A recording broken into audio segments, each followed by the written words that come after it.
Hi guys, hi folks, hi modelers. Today I'm gonna be talking a little bit about my next project, which is the USS Kitty Hawk CV63, and this is how the box looks like. It's a really big box, and just to show you how big it is, I'll try to compare a size. This is a Tamiya glue, and that's how big the box is. And this kit actually is 935 millimeter, and it's over 1400 parts,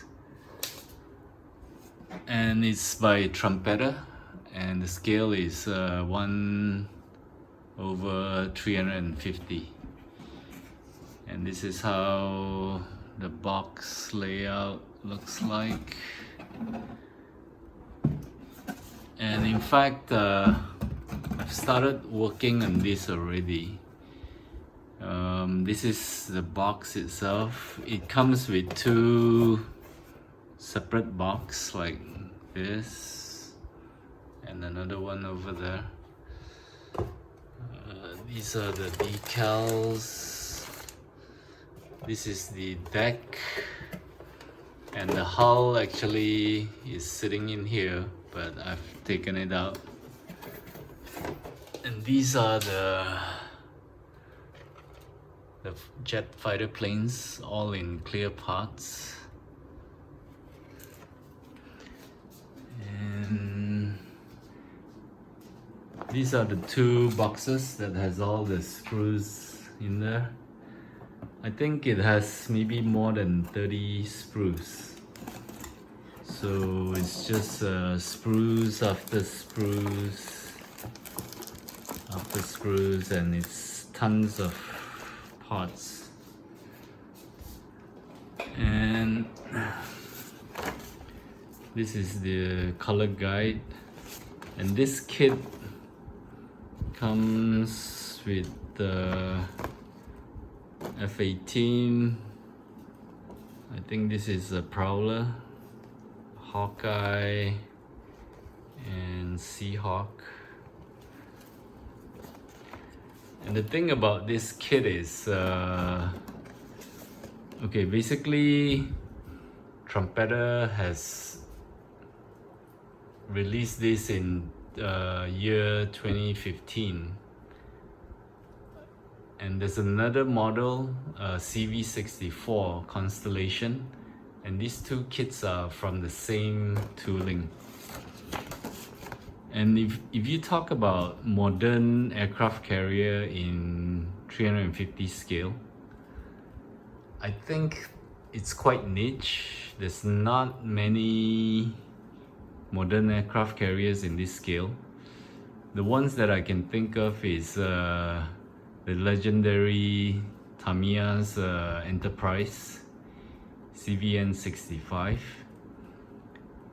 And besides Tamiya, I never came across any other makers that came out with aircraft carrier until Trumpeter.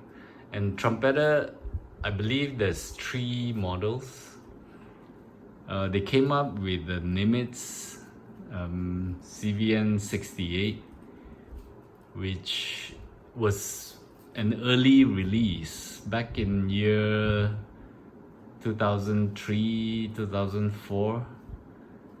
But that design is a little bit different from this Kitty Hawk. In fact, I'll show you the hull for this Trumpeter, and this is how the hull looks like. In fact, this is a full hull, but the Nimitz by Trumpeter is separated. It's a waterline upper hull and the lower hull, and it's basically the upper hull has to be connected with some metal plates with screws, because without the bottom I think it becomes very flimsy. And I believe that design came from Tamiya's Enterprise, which is similar, using metal plates and screws. And Tamiya's top deck is separated into 3 pieces, but this is in one whole piece, and the hull is in entire piece itself. And the thing about modern aircraft carriers in 1/350 scale, I think there's only Enterprise and Kitty Hawk Constellation Limits, and there's another one from a different maker called I Love Kids. It's the CV67 John F. Kennedy. But I Love Kids is actually, I believe it's a sister company of Trumpeter, and in fact the tool is actually the same tool from this Kitty Hawk, probably with a little bit of variance here and there. So Constellation, Kitty Hawk and John F. Kennedy is using the same tool. And besides these 3, there's the Limits, which is a different tool, and the Enterprise. And I can't think of any other modern aircraft carriers at this scale from any other makers. So, you know, I salute Trumpeter for coming out with this kit so that, you know, modelers can enjoy it.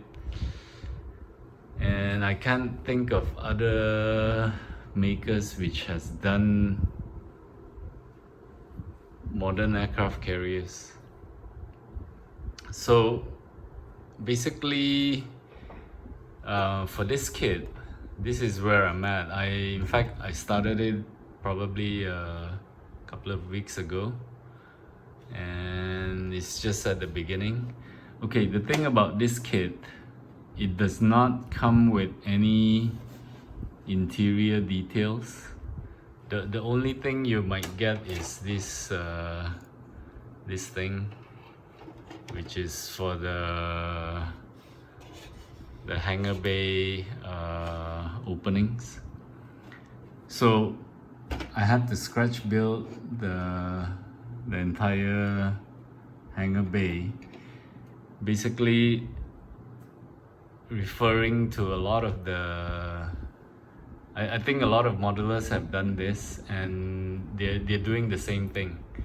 You know, they use plastic cards to build the interior. So I tried to actually follow as much as possible. Basically, the interior size is, I think it's about right. And I built the, you know, the closing. There's supposed to be 2 separate compartments, 2 hangar bay doors, but the rest is mostly, it was up to my imagination. But definitely I had to build it at the right scale so that it's not gonna look so weird. And these are all from some optional parts which I've saved throughout the years and years of modeling. And in fact, this is all my additional optional parts which was never used, some extra parts from other models. So it's quite useful when you're building, when you're doing scratch building. So I hope this looks okay. It has some like observation decks, some pipings, some ventilation. It's another observation deck. And in fact, I've painted these, what do you call these, safety lines, caution lines. I've seen somebody who made decals for this, and you know, he's selling it in the web, but you know, I'm not gonna buy those. I'm just gonna, I painted it, and he's also having the exact decals for the interior with the markings, but I don't think I will do that. I'll just improvise with some of the decals which I have left over. So yeah, this is where I'm at. And for this particular kit, I actually had to buy some additional parts, some accessories. So for this particular trumpeter's kit, it only comes with these two photo-etched. These are the safety nets, safety railings nets, and I think this is the for the radar tower. So the kit itself is gonna look pretty dull without additional photo-etched. So I bought some railings. This is a Chinese, it's a Chinese manufacturer. This was cheap, probably about $10 US. And this is from Edward. I think this is part 1 or 2. It's for the island. And this is quite detailed.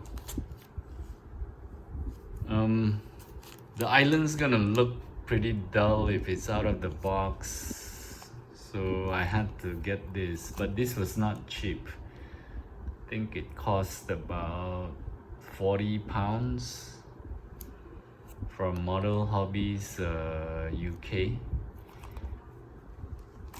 So this was some additional photo-etched which I bought to go with the kit. And besides that, I had to get some additional jet aircrafts like F-14s, F-4 Phantoms, Greyhound, Corsair 2, and this is the equipment deck. And this is what you will find on the LHD-1 Wasp. Is exactly the same parts. And the funny thing about this set is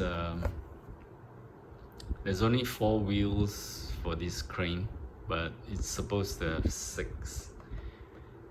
And when I was building LHD-1, I was looking for the additional wheels, but I could not find it. So it is a design mistake, and you know, it happens that it's the same for this. But the thing is, for LHD-1, which I've built, it comes with a lot of photo-etched, the entire railings, a lot of details, and even the interior hangar bay.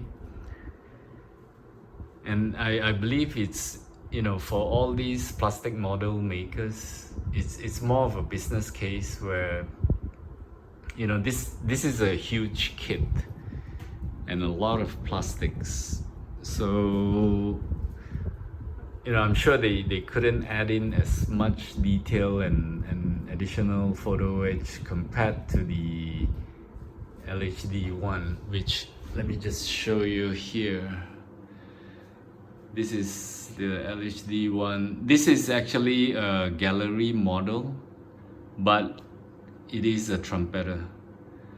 In fact, I've seen Revell reboxing this gallery model, but it is a trumpeter tool. I don't know, I don't understand the business strategy here, but you know, that's how it is.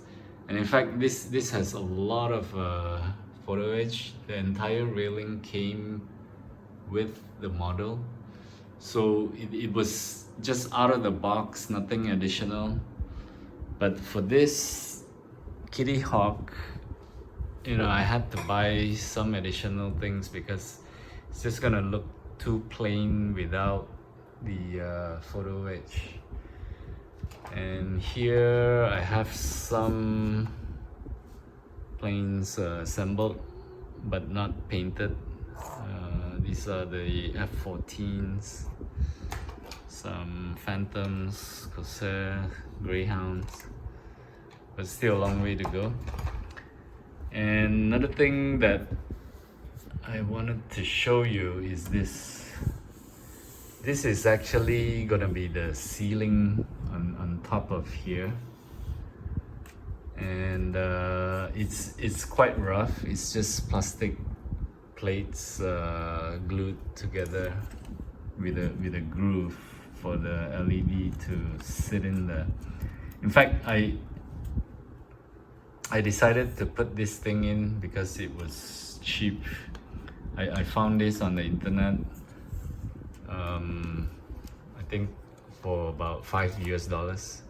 So this thing is about 1 meter long, and it's actually like that, and it hooks up to this radio frequency controller. You can actually choose infrared or radio frequency, but I think radio frequency would be better if you plan to hide this in the hull, and you can still actually control it. Because if it's infrared, it has to be directional, and you probably have to stick the sensor out from the hull. So yeah, another thing is this is a USB plug instead of the wall plug. So there's so many types of LED lights in the market. So this light is actually, it has, you know, all the colors. You can combine it, brighten it, you know, you can reduce the brightness, you can mix some colors, you can actually do flickering mode or blinking mode, and the speed of the blinking modes. There's so many options here. So, but I'll probably just use white and yellow, which is the right color for the hangar bay lights. So, okay, I built another piece here, which is supposed to be the ceiling. This is gonna be the ceiling for the hangar bay, and it's supposed to sit like that so that the LED lights will actually go through the, you know, basically it's just ribs, and I used a lot of square beams, round beams, you know, just to make it look like you know, ribs on top of the ceiling. Because when you actually look through the hangar bays, you would be able to see the ceilings and the internal walls. So whatever is visible, I tried to put details in there. But you know, for things like here, this wall is not, you know, there's doors, the hangar bay doors, but it's not gonna be seen, so I just left it blank because there's no way you can actually see from the other side. So whatever visible, I've put some details in there, and I've made the ceiling itself. So this thing is basically the LED wires is gonna run through this hole here to the underneath to the hull.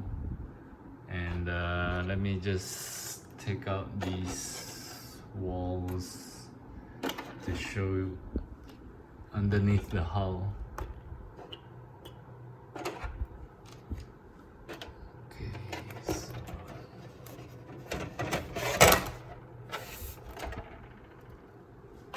I've not glued this, so I can still take it out.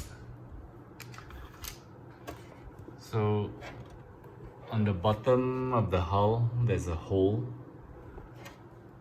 and in fact that hole is for this thing to stick out so that I can actually just plug in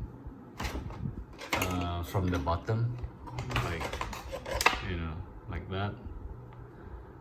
And it's always good, I think it's always good to have your wires, if you're putting LEDs into your models, to have it to be able to be unplugged, because if you have wires sticking out from your models, to me it looks a bit messy and it looks kind of weird. So if I'm not lighting it up, I would just unplug this, and I'll probably put a stand so that, you know, this thing can just plug in and light up the ship. So yeah, this is where I'm at with my Kitty Hawk. And in fact, I'm only at like step 7. I've done some of the rudders and the propeller shafts, and I've done something a bit different on this rudder. Usually I don't stick these kind of parts until the end, because, you know, while building the entire ship you're gonna actually knock this off and it's gonna fall off even if you super glue it. But this time I did something different. I actually drilled a hole and put a metal pin in there. I used the needle and I super glued it, and the same goes for this piece to the hull, and it's actually reinforced with the pin super glued, so it's really sturdy, tough. It's not gonna fall off. You see, I can like just touch it, and yep. So that's something different which I've done this time. So yeah, in fact, I hope you enjoyed this. I hope it was informational. And until, you know, this model's probably gonna take me months to build, since it's such a large model. So I'll update my build, you know, from time to time. And until then, thanks for watching, and I hope this was informational and you enjoyed it. Thanks for watching. Bye.